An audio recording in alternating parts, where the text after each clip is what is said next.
I saw your show. I don't know if it was the previous year or the one before. How many? Was that your third one? That was my third here last year. I saw Finally Dead. Yes, you did the funeral show. Last year? 2 years ago. 2 years ago. Yeah. And I remember thinking, seeing that show, that you were like a quintuple threat. Like you have thrown every, I think is in the West End in acting, they're like, oh, you've got to be a triple threat. Yeah. You're dance, sing, and play an instrument. And I was like, yeah, I don't know if you're playing an instrument, but you're dancing, singing, you're doing impressions, you've got visual stuff, you've got prop jokes, you've got one-liners, you've got big stories, you've got like I felt like, holy fuck, you're machine gunning us with. Oh, that's so sweet. I don't know. I don't mean to suggest that there's any desperation in that. It just felt like you're going, I've got an hour. Yeah. I can do anything. I'm going to do everything.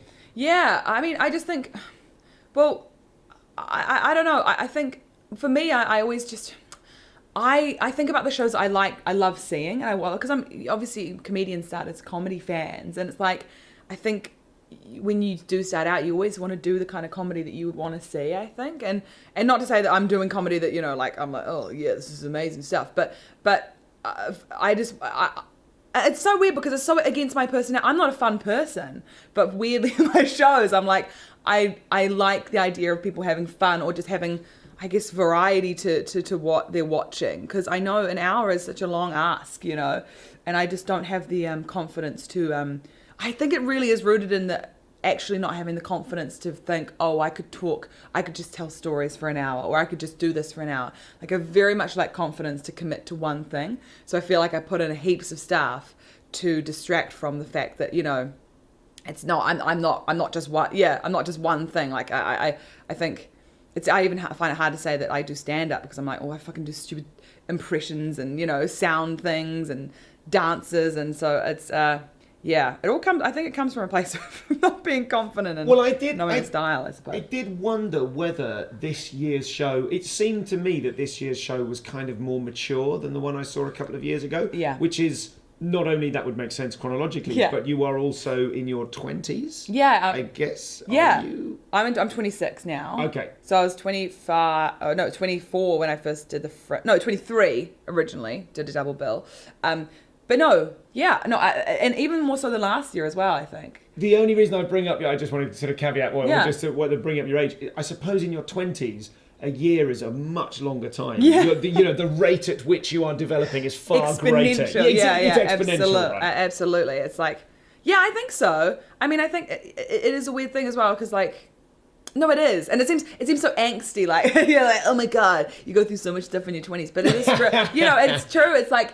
It's a weird thing because also when you're also self-aware of the fact that people tell you, and also when you do comedy and you hang out with a lot of people who are older than you, naturally, I think when you start out young, you are constantly surrounded by people who are older than you who tell you, this is what your 20s will be like, or this is what you'll love it when you get to 30, and like, so you're constantly kind of told how you're going to feel at certain points, especially when you're doing comedy through your 20s. And so it is funny tracking that and seeing that, like, also just with the doing shows, like, I think it's doing it the year on as well. I think it's so much easier to track how you're changing, I think, as a comedian. And you can really notice it by putting, I guess, your hour-long shows, if you're doing them back-to-back, side-by-side, and just seeing how different they feel as well.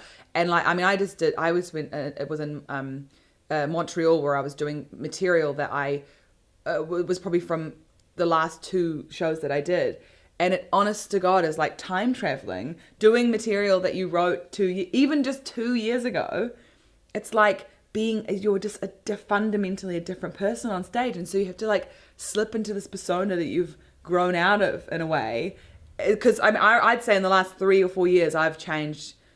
I'm not changed, but like I think it's that weird bit where you figure out, oh, that's what the audience sees, and that's because you never know, you're never aware of what you describe as your style, and then I guess it kind of becomes a bit more clear, where it's like, oh, I get it. Oh, that's what people are finding funny, because like.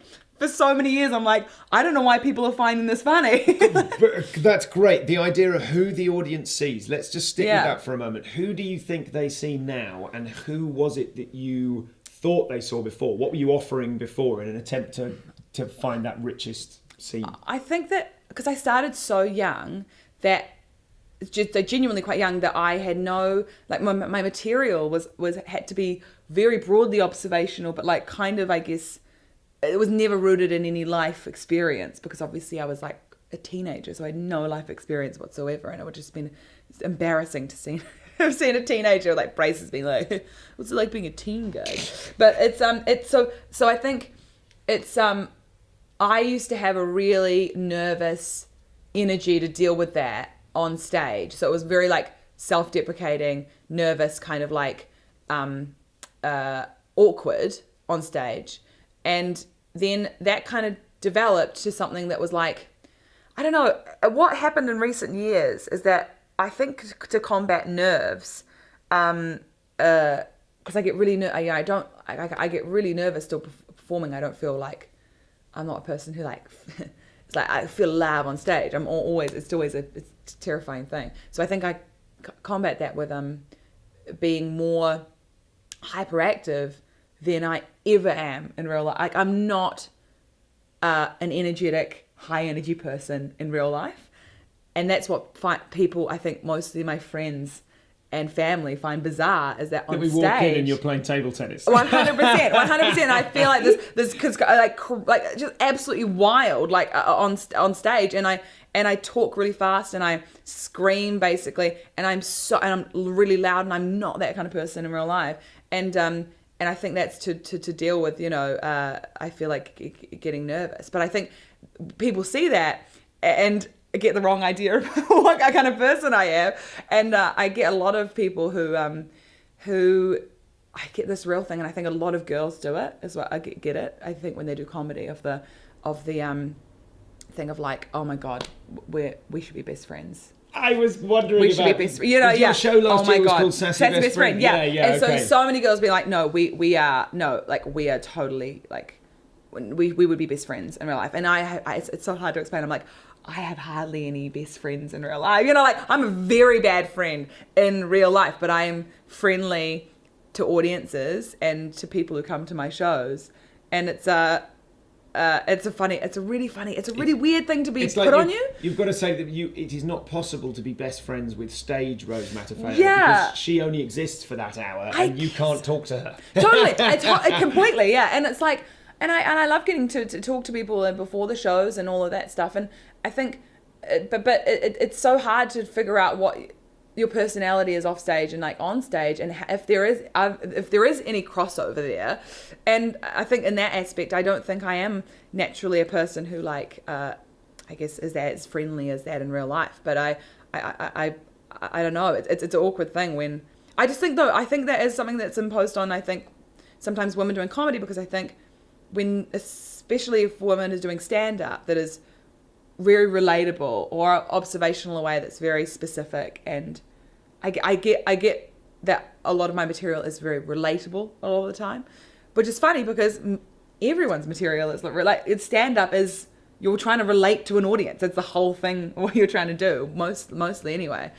But I just find that it's so funny, the distinction when I guess women do relatable material, it morphs into this is a friendship, this is a relation. It's that kind of not an entitlement, but like an assumption that performer would be friends with you as well. And I think, I don't know, do you ever get anyone saying, Stu, we'd be best friends? Oh my God, we think the same things. Men don't talk to each other like that, in my experience. That's anyway. True. In that's my experience, true. But I do get. I feel like probably the tones I play, I do think people think that they get on with me, and Yes. reviews when I used to read them, would refer to me as like, you can totally imagine him being your mate down the pub. Oh, so that's the boy one. Your mate down the pub, not holding hands. We're nothing weird about it. Your mate down the pub in a safe environment where blokes won't express feelings. Share a few beers at a barbecue with this brother. Yeah. That's so funny. That's the male equivalent of wants. I want to be a best friend. Yeah. Isn't that funny? So does that mean then that you were describing the origins of that on stage persona in chucking everything at them, trying to relate to them, bringing them in, like almost a nervous energy of having to define and prove yourself? Yeah. To what extent? What's the relationship between things you've decided to be on stage, things you've discovered that you are on stage, and things that that are a reaction to what you assume they want? Yeah, I think so. I don't know if it's a decision, but I know it's something I'm aware of, and that I do comedy. Like, I feel like I'm a complete sellout sometimes, because half of me feels like a sellout, because I feel like, in a way, I don't know if you describe it as pandering, but I try and do comedy that will be successful in many environments. I did not come up in a kind of industry, or not industry, I guess scene in New Zealand where you could kind of go out on a limb and do whatever the fuck you wanted to, and like obviously do really amazingly creative original stuff. But I think when you're in a place like I started in Auckland, and there's one comedy club and there's one other venue that you can put your own gig on, there are not many gigs, and sometimes you are doing really shit gigs. You have to like have like like you